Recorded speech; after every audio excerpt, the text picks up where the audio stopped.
Shalom, hem arribat al capítol Vav de la sèrie de reconstrucció del fonament i aquest capítol es titula amb un títol relacionat amb la lletra Vav que simbolitza i encapsula precisament la idea de connexió en la Torà i es titula La correcta connexió humana permet recuperar la Shefa, la connexió amb l'abundància del cel. Com hem vist al capítol 5 d'aquesta sèrie, al capítol Hei, hi ha problemes en la interacció entre les persones, començant en la interacció entre una persona i l'altra, o una altra persona,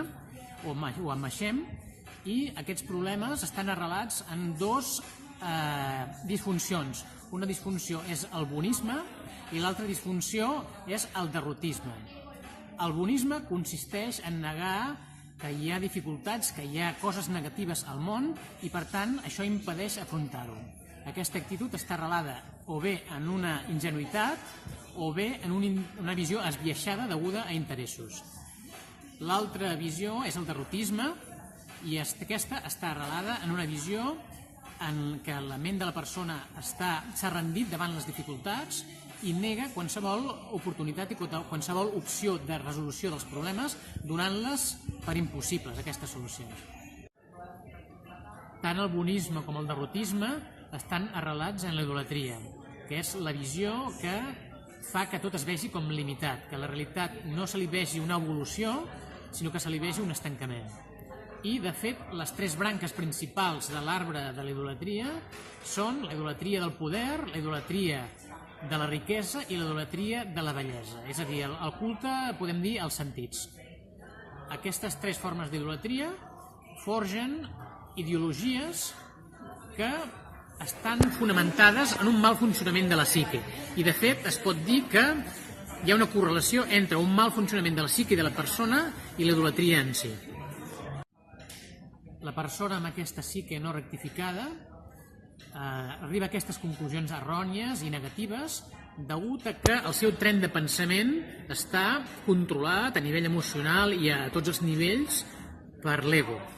per una visió on el més important és ell mateix, la pròpia persona, i el centre del món és la pròpia persona i no hi ha una visió sana del que és la relació amb l'altre, ja sigui amb Hashem o amb el resta de persones. Això ho podem veure amb la paraula ani, contrastant-la amb la paraula ein en hebreu. La paraula ani vol dir jo i la paraula ein vol dir res, més o menys. La paraula ani posterga la lletra Yud, està composta per les lletres Alef, Nun i Yud, i la lletra Yud simbolitza Hashem i està postergada al final. La persona que està concentrada amb ell mateix, amb el jo, amb l'ani, posterga al final a Hashem, que en realitat és el centre de la realitat, és l'essència de la realitat. En canvi, la persona que ell, en contrast amb Hashem, es veu com a res, com a ein, comparant, per exemple, el que seria un llumí, que és l'ànima de la persona, amb una llum d'una estrella, que seria Hashem, estem parlant d'una comparació, doncs la persona s'hauria de veure com a res.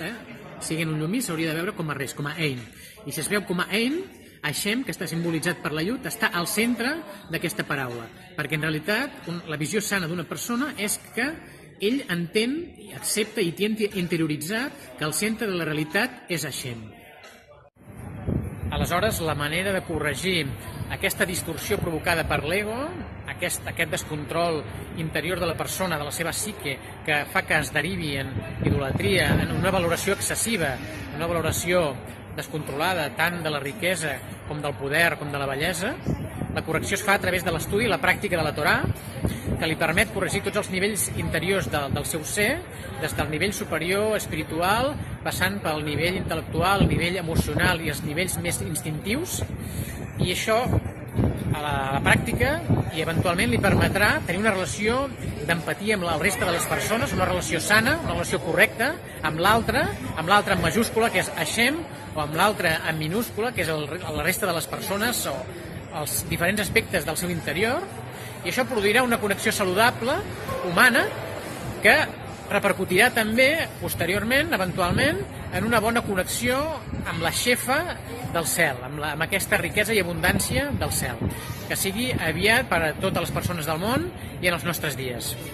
Shabbat Shalom.